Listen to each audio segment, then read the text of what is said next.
Thanks everyone for coming early on a Saturday morning. We're going to be talking about CiviCRM secrets for Drupalers.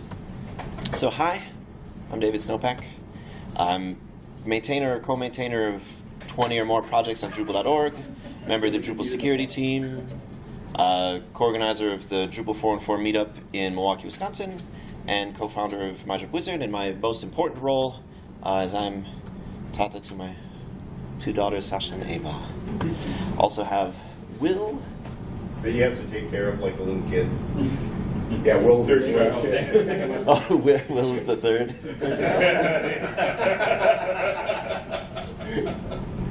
You do have all the pictures together. Poor Will. Just like that. We also have Will presenting. Hi, I'm Will. I'm a consultant. I help out Drupal shops do their Drupal stuff. Joined up with Dave and Elliott here a few months back, working on the platform we'll be talking to you about today. And my Drupal claim to fame is the features builder module that does some stuff with your features. I don't have any claim to fame. So other than what's on the slide, I teach computer science at University of Wisconsin Green Bay. I have an out-of-date picture, obviously. Yeah. Okay, Right? black and white would be. I should have done black and white. Applies to any hair color. See? Where were you when I put this together? I'm good at looking outside the box. Right. So really quickly, our story about how we started doing CiviCRM wasn't entirely on purpose. So, you know, as you could see from the previous slides, our introductions, like we've done a lot of Drupal. If you add up all of the years that we've been doing Drupal, each of us, it's like 30-ish years of Drupal. That's way too much Drupal. Yeah, when you say it like that. Together we co-founded myDropWizard, which does support maintenance for Drupal 6, 7, and 8 sites. We also make RoundEarth.io, which is a Drupal 8 and CiviCRM distro and SaaS service that we're going to talk about again way at the end. But CiviCRM is actually pretty new to us. We kind of fell into it accidentally. About 40% of our support and maintenance customers are nonprofits. Just that's what happened. We weren't specifically targeting them. We are now, but not at first. About 50% of them use CiviCRM. And CiviCRM is part of their site. From Drupal's perspective, it's just another Drupal module. So we had to support it. And that's kind of how we started using CiviCRM, just having to support it for our customers. And as we were supporting it, we saw how much value it was giving to them. In fact, for most of them, CiviCRM was more important to them than their Drupal site. Drupal, the Drupal side, I guess it's all the same site, right? But the Drupal side of their site helps them explain their mission, you know, like put news, things that are going on. It's a marketing tool. But the CiviCRM side helps them actually enact their mission. It helps them do the thing that their organization is setting out to do. So you might be on the Drupal side creating content like once a week for your like weekly blog post, maybe updating a page every once in a while. But if your organization is using CiviCRM effectively, you are in there like 8 hours a day. Like you have that window up. So if someone calls you up, you can go see, oh, who is that? Record what happened. If you're reaching out to people, if you're doing whatever the mission of your organization is, for example, like finding housing for a certain group of people or something like that, like that's all stuff that you would be working on and doing in your CiviCRM instance. So, we didn't really know what CiviCRM was, despite being Drupalers for a long time and CiviCRM being around a long time. We basically just knew, like, hey, it's a CRM, right? Like, that's all there is to know. But by not knowing about it, by the wider Drupal community not knowing the details of what it is, you don't know if it could help for a given customer, for your own organization. You don't know if maybe it could provide this value to you or to your customers. So that's kind of the idea behind this presentation. Like, we're longtime Drupalers who are just kind of learning CiviCRM. Here are some of the really cool things that seemed compelling to us. And so, hopefully they'll seem interesting to you, and maybe you'll think of them when you're looking at a new project or trying to help someone figure out how to do what they need to do. Some of the things we're going to talk about: WYSIWYG email newsletter creation, some tech stuff, the CiviCRM API, and membership management. And so just way up at the front, if you guys have any questions, just shout them out. I think we're kind of already in the sort of shouting interactive mode, so that's good. Sorry about that. So really quickly, what is CiviCRM, in case someone doesn't know? It's a constituent relationship management system, a CRM. It's primarily for nonprofits and civic organizations. It embeds itself into Drupal 6, 7, or 8, or WordPress, or Joomla, or Backdrop. It can't work on its own. It has to be embedded into a CMS. And it's actually part of that CMS. Like, it's not like where you have Salesforce and you have some Drupal module that communicates with Salesforce via an API. Like, this actually ends up being part of your Drupal site. It writes to your database. It's sort of like its own module, except it's probably the most complex module ever. And it's open source, like Drupal, which is good. So is everyone here familiar with the idea of what a CRM is? We'll go through this super fast so we don't bore you for those who already know. So the core unit of a CRM is a contact. So you would have, for example, a contact for David Snopek, and then like a series of fields about that contact. And you can create custom fields, just like you can in Drupal. The next sort of piece of that is relationships and types of contacts. So you could have an organizational contact that is for myDropWizard, the company, and then say, you know, David Snopek and Elliot Christensen are employees of that organization, and there's sort of like an implied relationship that we're coworkers of each other. You could also have like a household contact type. So for my family, you know, I'm a household member of, and my daughters are children of me, with the sort of like implied relationship that they're also household members of the Snopek household. You can create arbitrary groups of contacts for whatever you want to use them for. For example, a group of contacts that are on the mailing list, you mass email them. Something that a lot of our customers do is they group contacts into regions, so that maybe that applies to a particular regional office or a regional, you know, outreach person. And then for those contacts, you can record activities. So these are interactions that your organization had with that particular contact. So maybe you sent an email to David Snopek, so you record, you know, when the email was sent. The different activities and different activity types have different fields. So an email would have like from, subject, body. Just as sort of random point of trivia, the Drupal Association uses CiviCRM. So if you've ever gotten an email from them saying to renew your membership, that's coming from CiviCRM. If you filled out the form to actually do the renewal, that's a CiviCRM form. Question. Could you use it for a site where people would take certain tasks and you could use actions to say when they completed the task and note it and activity and things like that? I think that you could.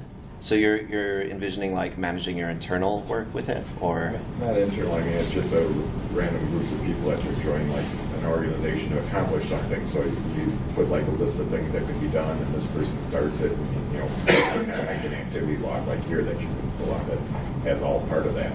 Yeah. Contacts as well as what they did and stuff all in one place. You certainly could. I could think of a couple of different ways to do that in CiviCRM. Different CRMs might have more direct functionality for that built in, but you certainly could. So other types of activities, for example, you know, David Snopek called in at this time, and you just get like a field to fill out, say what the call is about. There's not really any other fields for that. Maybe schedule a meeting with a particular contact. In Civi, I think if you set the meeting for the future, it can actually create a meeting invite that gets sent to the contact. Some of these activities are entered manually, like the phone call, you have to enter manually. Someone calls up, you have to enter that information. But for stuff like email, you could get that recorded automatically. So you could go to the web UI and fill out the email contact box, and the email gets sent to the person, but also recorded as an activity. Or there's also, you can set up like a special BCC email box. So you would send the email from your normal email client, put this special like BCC address on there, and then that would get read by your CRM or CiviCRM and actually recorded as an activity. So like basically anything that happens online, you can probably find a way to automatically record that activity. So that's like all of the data that gets stored in a CRM, which is pretty much the same across all CRMs. It's those same basic types, and that's useful in and of itself, just to have like sort of shared organizational knowledge. But the real power of a CRM comes from the other sort of add-on features that allow you to do things with that data. And that's different, like widely different, depending on the particular CRM. So you can do stuff like send an email newsletter to everyone in a particular group, or everyone with particular attributes, like lives in a particular region, is a particular age, has expressed interest in a particular thing, whatever you have recorded in your CRM. You can open and track cases through various stages. I think that kind of could be a way to do what you were talking about. You could coordinate events. CiviCRM has some really cool event functionality. You can put up an event, record RSVPs, charge for the event, set limits, record attendance when people actually come, which then becomes, an activity for their contact. Manage membership, which we're going to talk about a little later.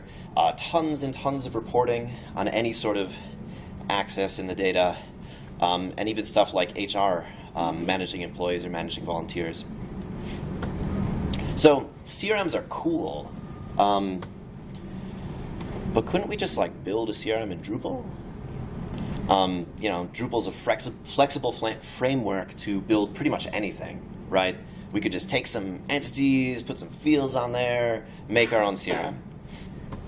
And you could. There's a couple of Drupal modules that have done exactly that. CRM Core and Red Hen CRM are kind of the biggest examples of that.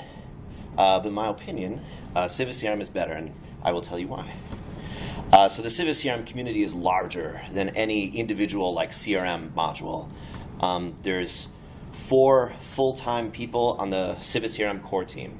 And it doesn't sound like a lot, like 4 people, but these are 4 people who full-time just work on improving CiviCRM core. They don't build CiviCRM installations. They don't do client work. They only work on things that help the platform as a whole. I don't think any of the Drupal CRM modules could say something similar. There's CivicCons and CivicCamps and monthly meetups all over the world. Last year there were 4 CivicCons, like on different continents. There was like North America, Australia, Europe, somewhere else. How big is the community? Can we give a quantitative estimate or comparison to the size of the Drupal community? I mean, it's much, much smaller than the Drupal community, but much, much larger than like any individual modules community. So I mean, probably numbering in the tens of thousands of people, as opposed to, the Drupal community, which is a lot larger. They also get people from the other Right, the Joomla CMSs people. that use them too, so it's not just Drupal. Right. It has a sort of bigger pool of people to pull from. By the way, Matt in Commerce, he worked with like 4 or 5 other guys or something too, so they have a similar size group working just on Commerce. Yeah, they have a big community just around commerce. Yeah, but I'm saying they've got the group that supports, that does the installs and things, but his group only does development on Commerce, and I think it's only like 5 guys or something like that. So a similar sort of structure of like a core team versus, there's multiple books written about CiviCRM if you need to learn it, like this is a known quantity. There's 70-ish like partner organizations. So these are organizations that do services for CiviCRM. There's way more than 70 that do services for CiviCRM, but they've also chosen to financially sponsor CiviCRM. And they do all sorts of things: training, hosting, support, maintenance, custom development. So you have a big community of people to get help with CiviCRM, to learn about CiviCRM. CiviCRM is a complete product. Most Drupal modules are Lego pieces. You have to take them and assemble them into a complete product. And that's kind of how the Drupal solutions look. You could take CRM core and build it into a CRM. I've done projects to do that actually, but it isn't a CRM itself. Between CRM core and Red Hen, which one do you have an opinion about which is kind of better? I mean, they're different. I don't know. I don't have a real strong opinion. Does anyone have an opinion about which one is better? Okay, never mind. CiviCRM is better than all of them anyway, so. Okay. In my opinion, right. But yeah, why bother, building a whole complete CRM for every single Drupal site that needs it when you have a tool that already sort of meets the use cases of a wide group of organizations. CiviCRM is very well suited to nonprofits. All the different CRMs have different audiences in mind, and so their features are structured that way, the things that are easy to accomplish versus the things that are hard to accomplish. And CiviCRM could theoretically work for any organization. We've started trying to use it for our sales process, but it's really, really killer for nonprofits. CRM Core and Red Hat are also geared towards nonprofits, but like, let's be honest, guys, they're Drupal modules. Like, Drupal is the king of generic. Everything is made generic. So even though they are sort of geared towards nonprofits, they really leave the door wide open. CiviCRM has less vendor lock-in. Upgrading between Drupal versions is hard. Once you're established in Drupal 7, going to Drupal 8 or going to some non-Drupal thing is a difficult project. CiviCRM, the same version of CiviCRM works in Drupal 6, works in Drupal 7, works in Drupal 8. You could even take it, install that exact same version of CiviCRM to WordPress, to Joomla, to Backdrop.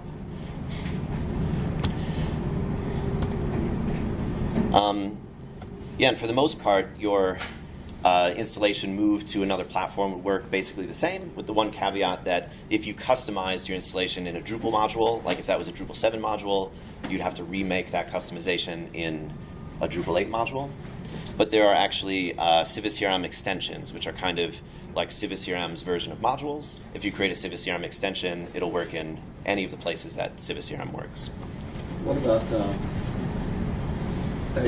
like in terms of vendor lock-in, what about being able to leave CiviCRM and export all your CRM data and pull it into some other system like Salesforce or something?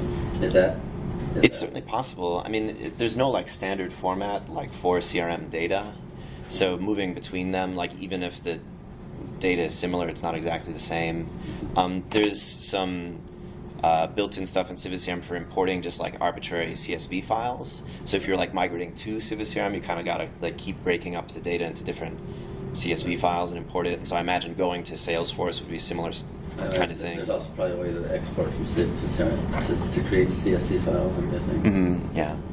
Question: the CRM data, like the context, the relationships between contacts, how do they relate to Drupal? Do they end up being Drupal entities at all? Feasible? So I could talk about that a little bit later, but if you just install like the CiviCRM module, they're like their own thing. Like CiviCRM has its own entity and field system, and so they just sort of sit over here, and then you can interact with them with the CiviCRM API, and then there is a Drupal module to make them be Drupal entities. Yeah, not to sync them, to like so you could use the to expose them. So you could use the Drupal entity API to interact with those CiviCRM entities. There's a slide on that later, but so that's my intro. Let's see how some stuff works. Get Elliot up here. I do fun stuff. You get to do the fun stuff. Maybe. Nice shirt. Right? So I had a gray shirt and I had gray pants on, and Gina said you can't do that, so I had to change. Yeah. That matches your hair. And I was a little worried that it might clash a little bit. Yeah. I'm very stylish, as we said when we walked over. So we're going to talk about the email newsletter builder. I just had my notes up and somebody texted me like a jerk. All right. So the main thing that I want to get across about email newsletters is it's super full-featured and super easy to use. So, and which is great for nonprofits because it's free, right? So, compared to these guys, which we all know, right? It's free. You know, I mean, you may have to pay somebody to help you with it or whatever, but the tools are built. They're great, and they're already good to go. And stop me if anybody wants to interject anything. All right. So, kind of like we touched on already, the email facility of CiviCRM is very integrated into the CRM portion of things, which then is kind of integrated in with Drupal. So you don't have to go through the kind of import-export CSV kind of thing that we were talking about before. If your CRM is your email system, that tends to just work a lot better. And the other thing is you can also, other than just emails, you can do SMS campaigns, and you can do post-mail campaigns. You can keep track of attendance, and you can send mailings and have all sorts of features based on that stuff. You mentioned SMS and what else? Yeah, so you can send text messages. You can, there's facilities for doing like postal mailings. So if you wanted to send a paper newsletter, there are features to help support that. Yeah. What about other channels like Slack or Well, it's open source, right? So of course you can, there are ways to do that. So explicitly integrating into Slack, that doesn't sound super hard, but I don't know. It's not like a built-in thing as far as I know. Yeah. Okay, cool. One question. You know Yeah. Zapier? Yeah. Have you heard of that? Does Yep. it have any integration? So you could probably build it through Zapier, right? Yeah, I don't know. So we use Zapier for a ton of stuff, but I haven't Yeah. actually even looked up if they have a CiviCRM. Can somebody I'll Google look that? it up while you're Yeah. All right, so I'm gonna try to do a little demo. So this is kind of a demo site of what CiviCRM looks like in Drupal.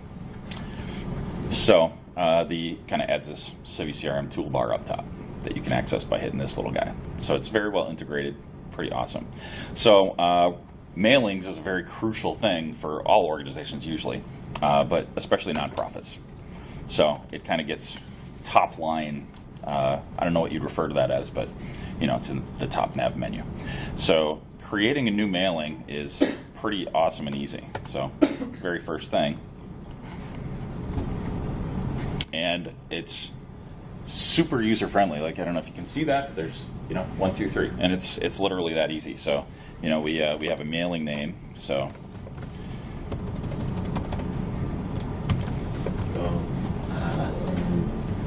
I don't type on the US keyboard.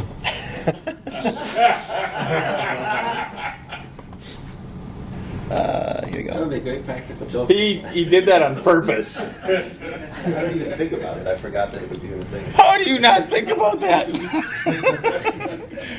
I don't type that great anyway, man. Now I'm very paranoid. All right.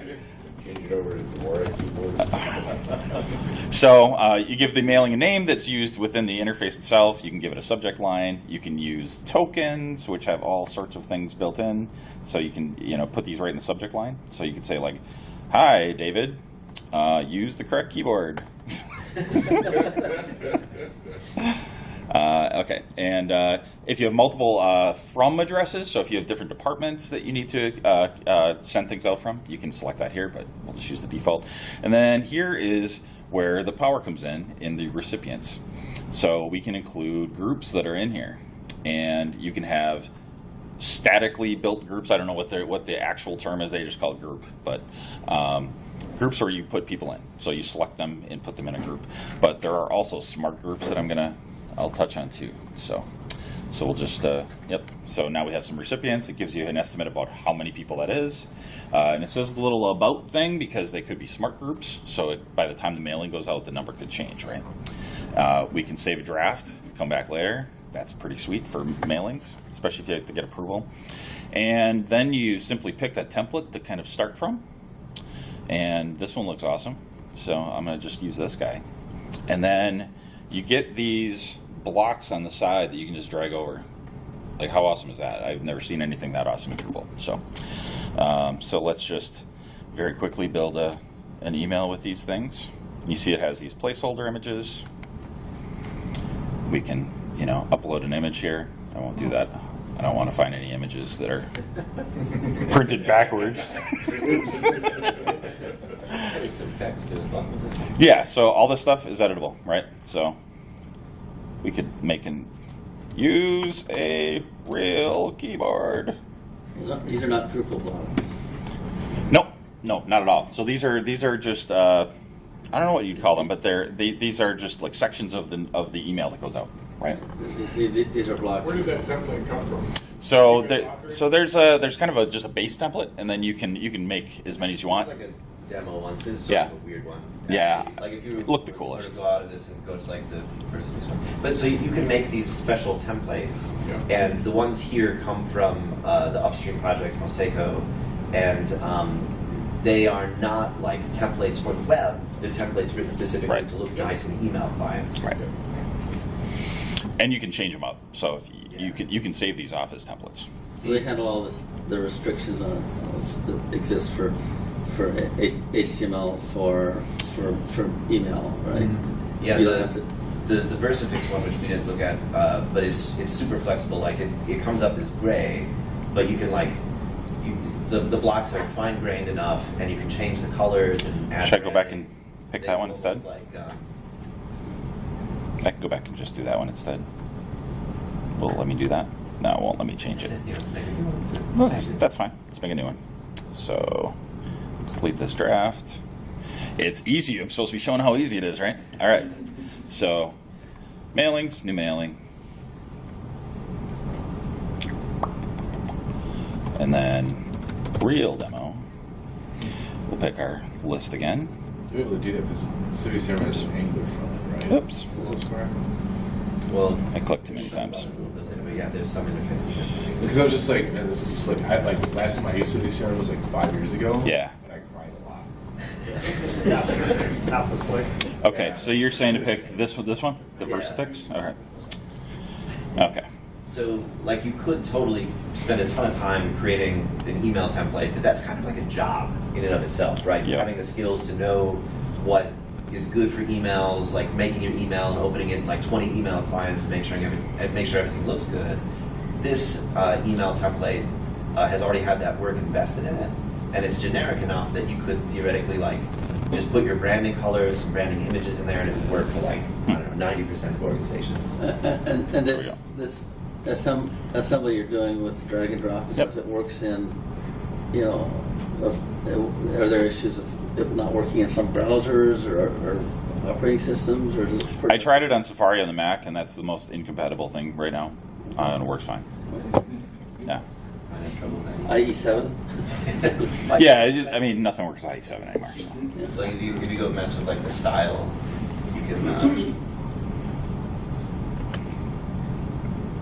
click something. I think. There's no longer. Yeah, so you can change up all this stuff. So if I want to change the colors out, you know, I don't know what color did I pick here. The title. So we can change that, you know, very quickly to red. Does it have a color picker? Yeah, that's cool. I'm so used to doing the little hex codes. So, you know, we can change this all up, make it beautiful, save it as a draft. We can, you know, do a test message, preview as HTML, preview as plain text, have it emailed to our group. So if you have a group of proofers in your organization, whatever. So, pretty easy, yeah. If for some reason I have to send, you know, something like that out via Outlook, would I be able to grab the HTML and do that? Well, I mean, you can send it to yourself. Okay. Yeah, I mean, I don't know if there's an easier way to do that, but yeah. You can click Yeah. view in your browser, view source. Yeah. Yeah, I mean, I don't know. So, personally, I didn't test this against Outlook, like old style, like corporate Outlook. But I don't know. I think that's kind of going away too. So I don't know. Yeah. Microsoft is No. as the client for all their email, web email and stuff. So Yeah. So I mean, yeah, You can maybe. send it through the Outlook relay server, the relay mail server, as if it were coming from it. It wouldn't be formatted in Outlook, but it would come through whatever server Outlook is. Sure. Right. Yeah. I mean, so was that you were wondering about making it look good in Outlook, though, right? Well, I'm thinking this would be awesome because I have static emails that I need to give up for various clients. True. Just use this to be like, and here it is, and now I need to rip it. Yeah. Send it. I mean, so there's probably a better way to do that, like as a like one-off types of things. But I mean, you certainly could, and I don't know. I've thought about doing that. It's pretty easy. This whole WYSIWYG thing is an upstream library. It's an editor called Mosaico, and you could maybe like integrate it into your own little like application where you just do it and then hit a button and it prints out the HTML for you. Yeah. Or something like that. Okay. Yeah. So it's something that CiviCRM draws on, Yep. but it's its own thing that could be used as Potentially. standalone. Yeah. Yeah. So, I don't know, anybody want to see anything else in the editor? I mean, these are pretty cool. You could drop images in here and very quickly you have an awesome thing. And you can save these off as templates, so if you have corporate, colors and logos and everything, that can just be done. So you leverage all that. What about issues with like language encoding? My company, I got a support ticket recently because there were some issues with character encodings when I'm trying to send stuff in Spanish. I don't know.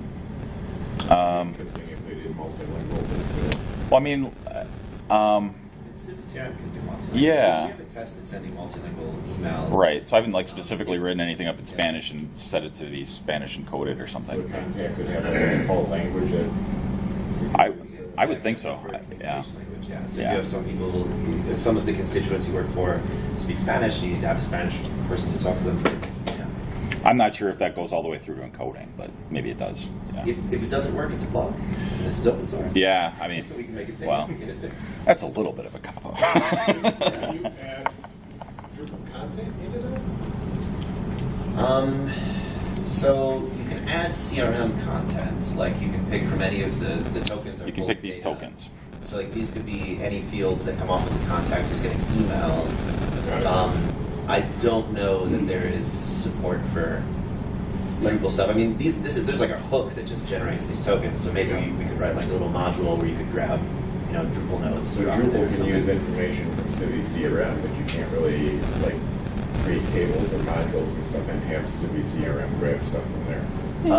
Not out of the box, but it's all in the same thing, and you could extend it. There's contrib modules that make it increase the amount of crossover between the systems. So if you wrote a plugin for CiviCRM, you could do it, but that plugin then wouldn't be able to work on like WordPress or Right. something, but you could do it that way too. Yeah, I mean, that would be kind of a cool thing to support paragraphs or Just or the only media just browser. blog posts or something. Entity browser inside. Yeah. What about link attribution and tracking? So I know Drupal Association use it. I just know they use this, Mhm. and I noticed that they do allow the tracking links from the emails. That's just something that comes out of the box when you embed a link, like it Yep. transmorphifies or whatever buzzword. So there's the built-in stuff, which there's just like a URL that gets pinged and it sends like the stupid little image that tracks opens and all Yeah, that. so it does Yeah. But if you use But if you use like SendGrid or something, there's like a SendGrid extension which you can have SendGrid stuff get like imported Embedded. with webhooks into Okay. Civi. But it's there. You Cool. can You see can use this for invoicing until when they read the email and stuff. Sure, you sure could. Yeah. Nonprofits have invoices too. Yeah. All right. So let's pretend this looks awesome, and we'll just. Oops. So then we can either send immediately, or we can schedule a time to send this out. There's some advanced options. There's some tracking things like you were talking through to track opens and everything. Cool. I Yeah. thought it was Yeah. Quiet application. Yeah. No. Whatever. It's all good. Like if people don't interact, you say a bunch of things and you don't know if anybody cares, right? So I prefer that. So let's say we want to send this out on April Fool's Day, because that's awesome. All right. And we want to send it at 12:01. So what does the actual send, the cron jobs? Yeah, so it has its built its own sort of cron mechanism that has to be set up in order. Yeah. So boom. And that'll send out to our little group. I don't know if you put real email addresses in the group. I put our real email address in there, but no, it won't go out. So then, and you can access this view here up in the mailings menu, but it shows the things that are, I guess I'm Mick Test guy, and it says when it's scheduled to go out, it says when it started, it says when it's completed, you can get reports. It's pretty awesome stuff. Preview? Go ahead. No, do you have a preview? Can you see a preview? Yeah, so we could do that in the right in there. So it's got a left click. Can I just look at it without canceling I it? think you can edit it now that it's sent. Schedule. Schedule. Yeah. What's public? Yeah. So you can only do public view when it's canceled. I don't know. Not sure what it's sent. Yeah. Or So once it's sent. so this is the destination for the and open in your browser. Yeah. Link, and then it comes here. Yep. Look at how awesome that is. What do you say? Yeah, let's see. Is there anything else we wanted to cover on this? What happens after it's sent? Yeah, I assume we have like an archive of all messages that were sent, and you can look at open rates. Yep. And, Yeah. and then you open up and view Right. view what was sent. Yeah. To just hang out right there. And so the report will show you like the open rates Yep. and that Well, let's stuff. just take a look at that. And then this also creates an activity for all the contacts that you sent it to. So it'll say sent mass email on this day. Can you look at a list of all the recipients, like failed deliveries? And Yeah, that shows up. It does Like, bounce tracking, and so you can it'll see- record who it failed to send to, and then it will mark them to not send to them. Do you get the store the bounce message? I had subscribed to the newsletter. Can you actually do like paid newsletters and things like that? So if you had like 4 or 5 newsletters that you charge like $10 a year for. You sure could. Yeah. Yeah, so if you're doing the memberships in CiviCRM, Yep. you would pay to join the membership, and then you would make a smart group for all of the people who have that membership, and then you would be able to send to just that group.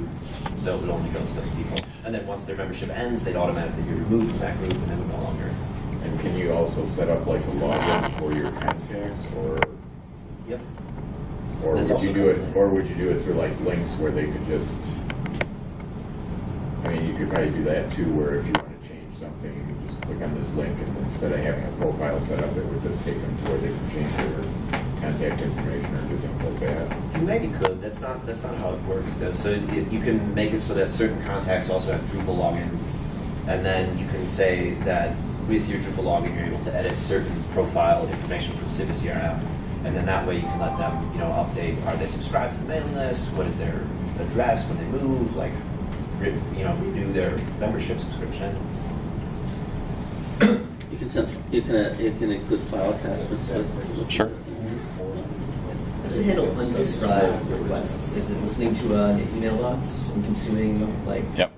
Well, And you can have a link, an yeah, so unsubscribe the link, built-in obviously. Stuff is like Yeah. the link. Like Yeah. when we saw the preview of it, there's like Yeah. an unsubscribe link at the top. Okay. It doesn't like look for someone saying the word unsubscribe. So yeah, right up at the top here. Right. Yeah. The only thing it looks for in reply is bounce messages, so that it can take them off the list, so you don't end up screwing up your email reputation by sending too many bounces. Yeah.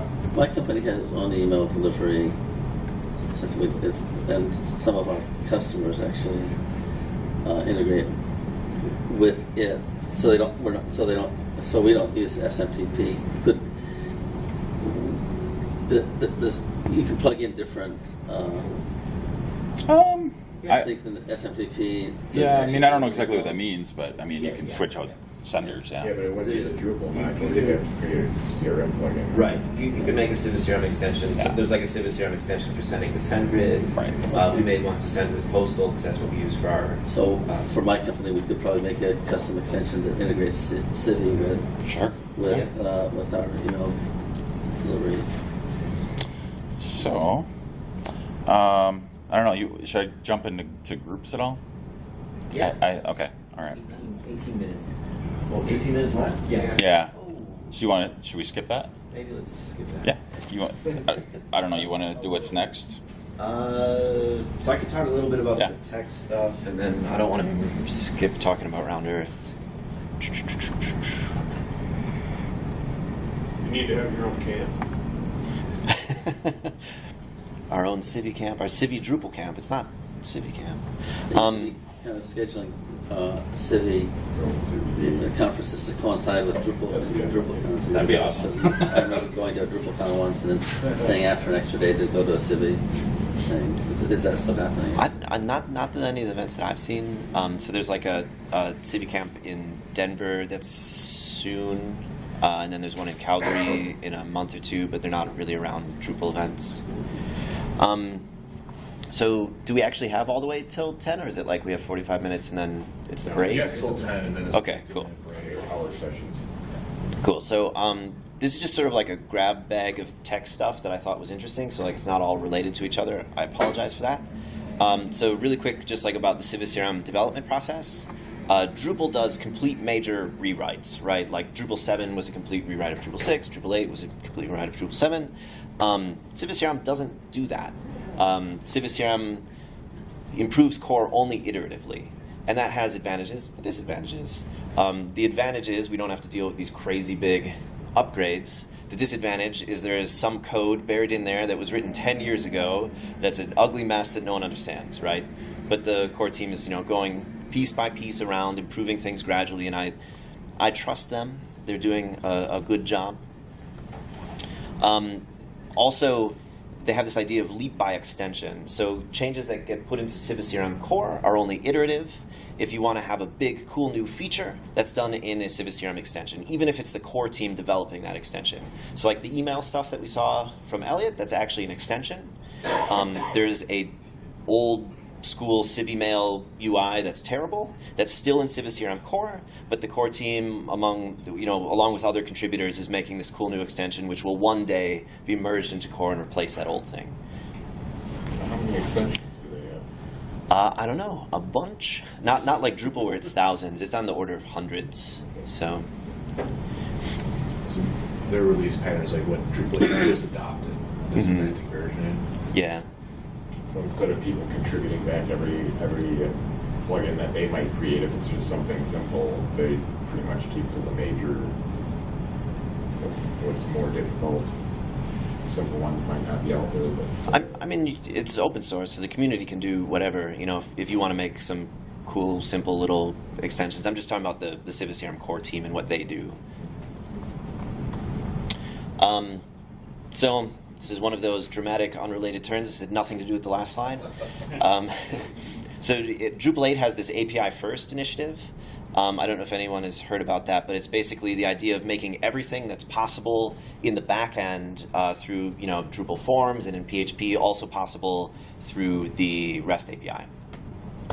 CiviCRM already has that, and they have this really cool API Explorer, which I'm going to demo really quickly, extra quickly because we're kind of running out of time. But on any CiviCRM site, you can. What? I will look at the keys. Okay. So on any CiviCRM site, you can go to /CiviCRM/API, and you can do stuff with the API. So let's say we want to get a contact. So I just say the entity I'm interested in is contact. The action I want to perform is get. And then here, let's make this bigger. Of course, not even the plus keys. Where's the plus keys supposed to be? Hang on, I'll just switch this. There we go. So then it gives you, this is the URL you have to go to make this request. If you wanted to do it in PHP, so you could copy this PHP code into a Drupal module, and this is how you would get, I guess this gets a list of all contacts. I should have executed it first. It's running this gives this, big list of all of the contacts. If you want to make this same request in JavaScript, here's the code that you would copy to your JavaScript code to do it. And then in here you can sort of just go through any of the parameters that you might be interested in. If you want to pull a specific contact ID, I'd say the parameter contact ID. I think this will actually autofill the references. No, it won't. One more step bigger. One more step bigger? So it won't do the contact ID, maybe contact type. Yeah, so it actually knows the options. So then I could make a query for whatever I want to get all the contact types of a particular type, and then I have that code already available. You can even do things like, how would I create a new contact?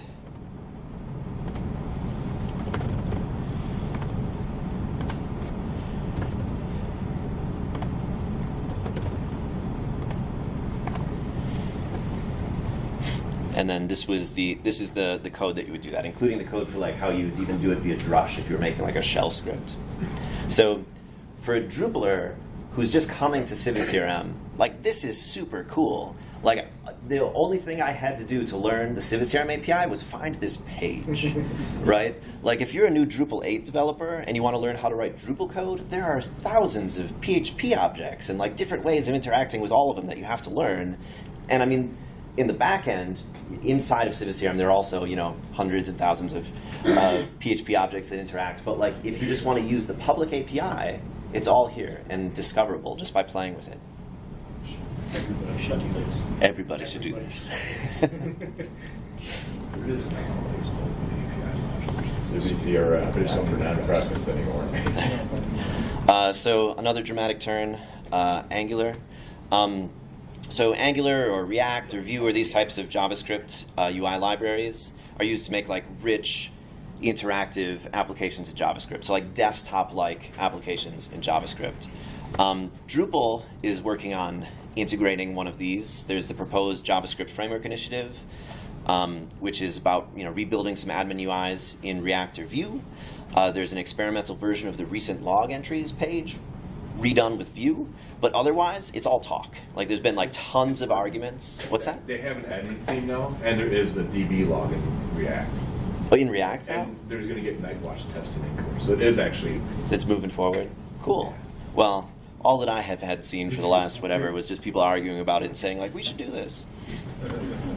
But CiviCRM is already doing it with Angular, sort of fitting in with that iterative approach. As things need work on them and need to be done in a richer way, they'll say, okay, let's rebuild this admin UI in Angular. So a couple of pages are done that way.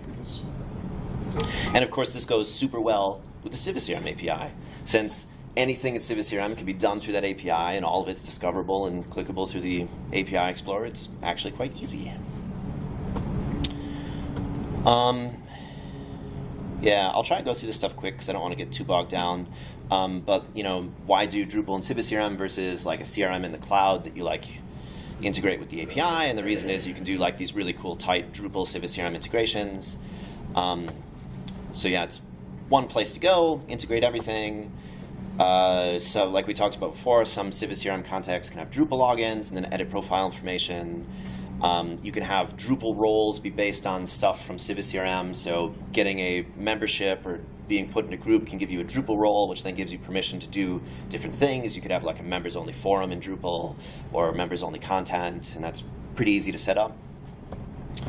CiviCRM entity, so this is what we were talking about earlier, Eric, that you could have Drupal entities that are actually on the back-end CiviCRM entities. We are sponsoring Matt Glauman to work on the Drupal 8 version of that, and it's coming along quite nicely. CiviCRM views, you can make your own custom lists of stuff, just like views always can. CiviCRM rules, when things happen in Drupal, you can have something happen in CiviCRM or vice versa. There isn't a good CiviCRM rules for Drupal 8 yet, but you can still accomplish the same thing with hooks and custom code if you need to. How much time do we have?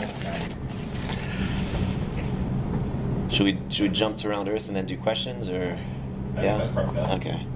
Anybody has? Yeah, if anyone wants to talk about membership management, CiviCRM after the talk, please come talk to us.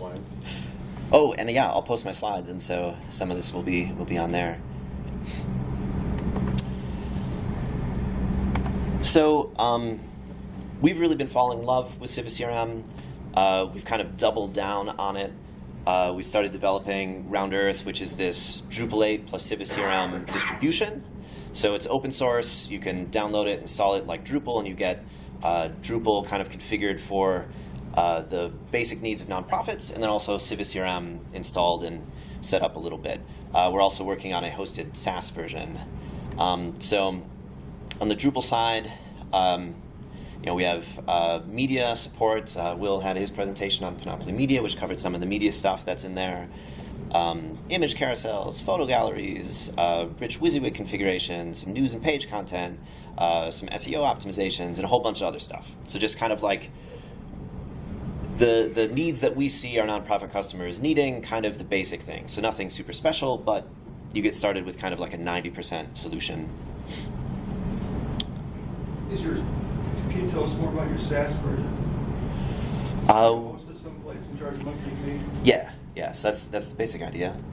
We have some beta customers that we're doing right now. It's not generally available yet. Okay.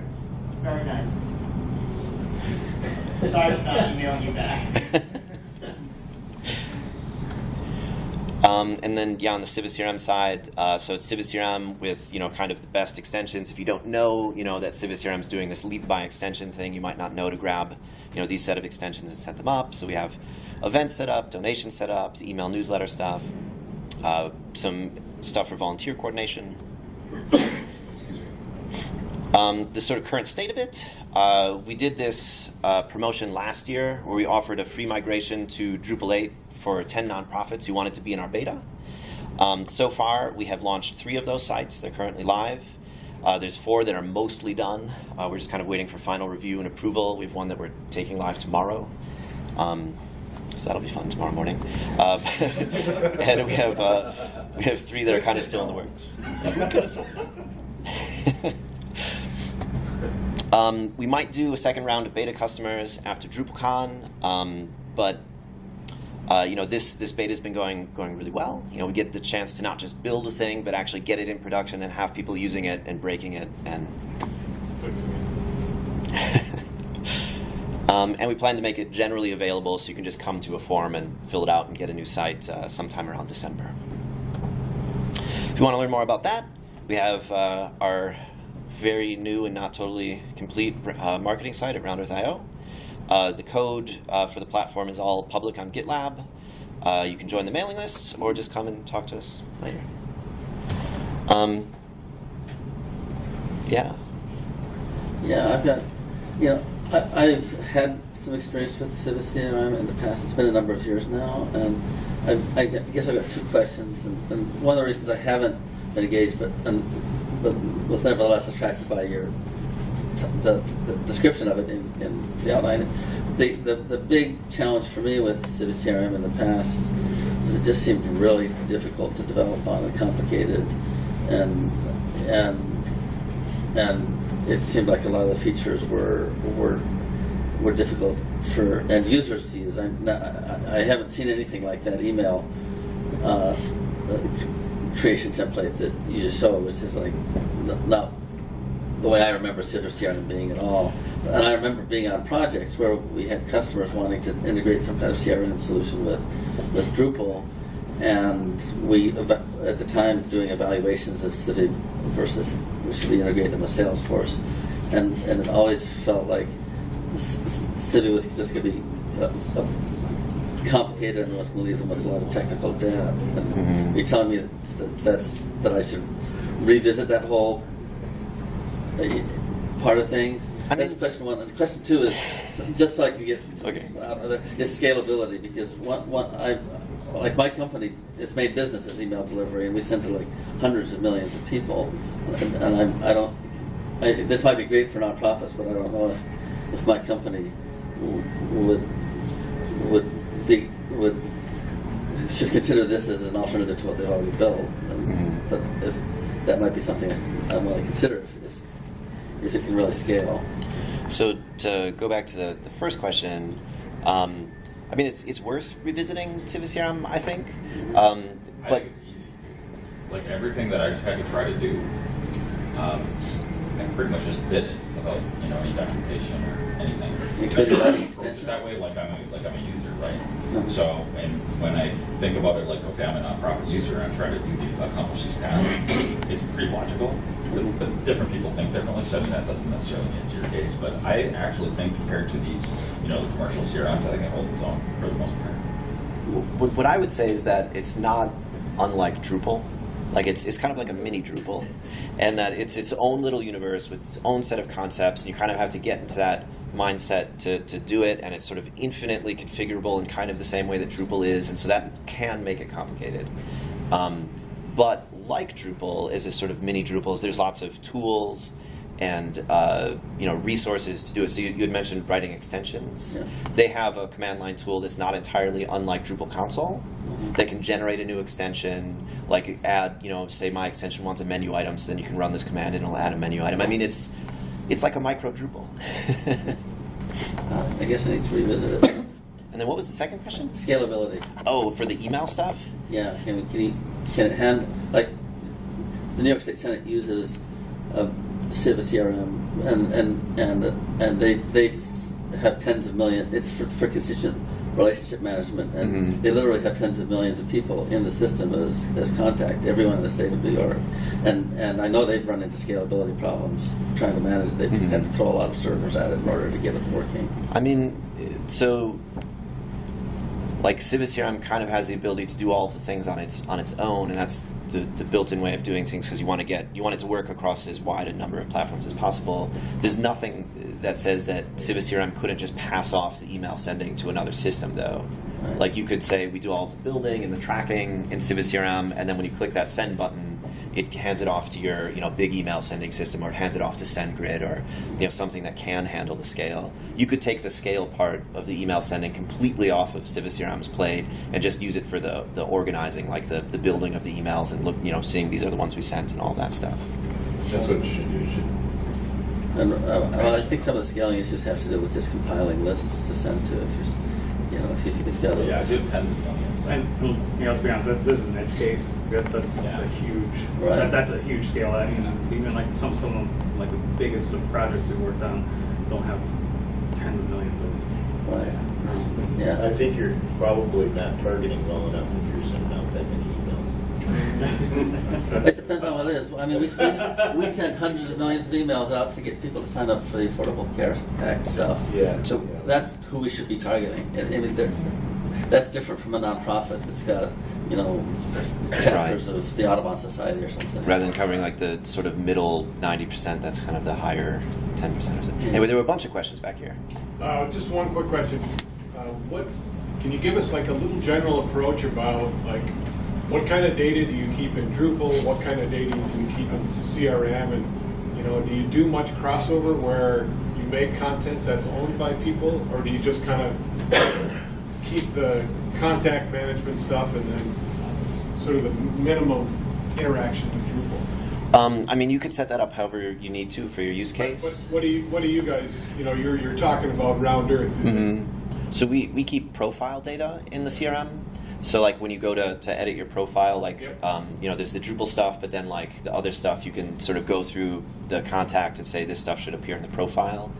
And we've used that. Like there's definitely cases where maybe if you're doing a pure Drupal solution, you would have put fields on the user entity or something, but instead we put those as fields on the contact and had them go over there. Anything with content, I mean, that ends up being in Drupal. So even if users are posting comments or writing a forum post or something like that, then that ends up being in Drupal. But there's kind of a fine line. Like sometimes you have to really evaluate, like for our use case, should it be over here or over there? Yeah. Okay. Thanks. How difficult is it to install the extensions? It is super easy if you have an insecure server setup. So,